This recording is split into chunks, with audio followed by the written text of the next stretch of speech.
2004 से लेकर 2014 तक धनबाद की राजनीति में सिंह मेंशन का एक छत्र राज था, तो वहीं दूसरी तरफ रघुकुल शांत रहा। तो झरिया सीट की राजनीतिक विरासत दो महिलाओं के हाथ में है। चुनाव हारने के 3 साल बाद एक धनबाद के स्टील गेट के पास नीरज सिंह की गोली मारकर हत्या कर दी गई। झारखंड विधानसभा चुनाव 2 चरणों में संपन्न हो चुका है। इसका परिणाम 23 नवंबर को आएगा। वैसे तो इस फेज में कई सीटें हैं जिन पर चर्चा हो रही है, पर आज हम बात कर रहे हैं झरिया विधानसभा सीट की। झरिया एक ऐसी सीट है जहां देवरानी और जेठानी की जंग चल रही है। देवरानी जेठानी का आमने सामने होना कोई नई और बड़ी बात नहीं है, पर झरिया में ये जंग बहुत ही अलग है। दरअसल ये लड़ाई है सिंह मेंशन बनाम रघुकुल की। ये जंग अब तक ना जाने कितने ही जाने ले चुका है। तो दोस्तों आइए हम झारखंड विधानसभा चुनाव में इस हाई प्रोफाइल सीट और इस मुकाबले को जरा हम विस्तार से समझने की कोशिश करते हैं।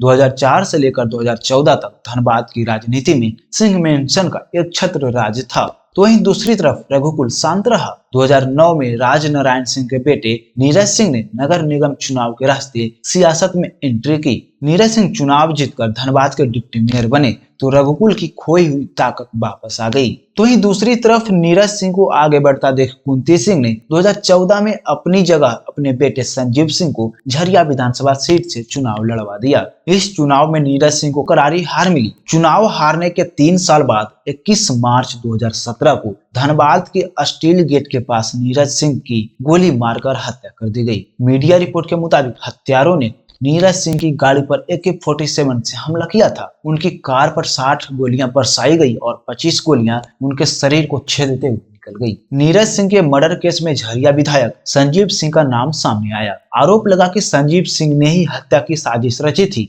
12 अप्रैल 2017 से संजीव सिंह जेल में बंद है। उनकी पत्नी रागिनी सिंह झरिया सीट से बीजेपी प्रत्याशी हैं। वे नीरज सिंह की पत्नी और कांग्रेस कैंडिडेट पूर्णिमा सिंह के खिलाफ चुनाव लड़ रही हैं। नीरज सिंह की हत्या और संजीव सिंह के जेल जाने के बाद झरिया सीट की राजनीतिक विरासत दो महिलाओं के हाथ में है। सिंह मेंशन बीजेपी की तरफ और रघुकुल कांग्रेस की तरफ से है। 2019 के विधानसभा चुनाव में भी दोनों देवरानी जेठानी आमने सामने थी। तब देवरानी पूर्णिमा सिंह ने जेठानी रागिनी सिंह को हराया था। तो दोस्तों इस बार दोनों के बीच कड़ा मुकाबला दिख रहा है। झरिया से बीजेपी प्रत्याशी रागिनी सिंह कहती हैं, झरिया विधानसभा क्षेत्र में विकास के नाम पर कुछ नहीं है, अपराध के नाम पर अनगिनत उदाहरण है। इस सरकार में किसी को नहीं छोड़ा गया है। घरों में घुसकर जानलेवा हमला किए गए। यादव समाज को खासकर निशाना बनाया गया। इसलिए ये समाज समझ चुका है कि कांग्रेस और जेएमएम की सरकार रहेगी तो कोई सुरक्षित नहीं रहेगा। तो दोस्तों वहीं दूसरी तरफ कांग्रेस प्रत्याशी पूर्णिमा सिंह कहती हैं, मेरे पति स्वर्गीय नीरज बाबू जनता के लिए नए नहीं थे। मैं राजनीति में लोगों की सेवा करने और नीरज बाबू को न्याय दिलाने आई थी।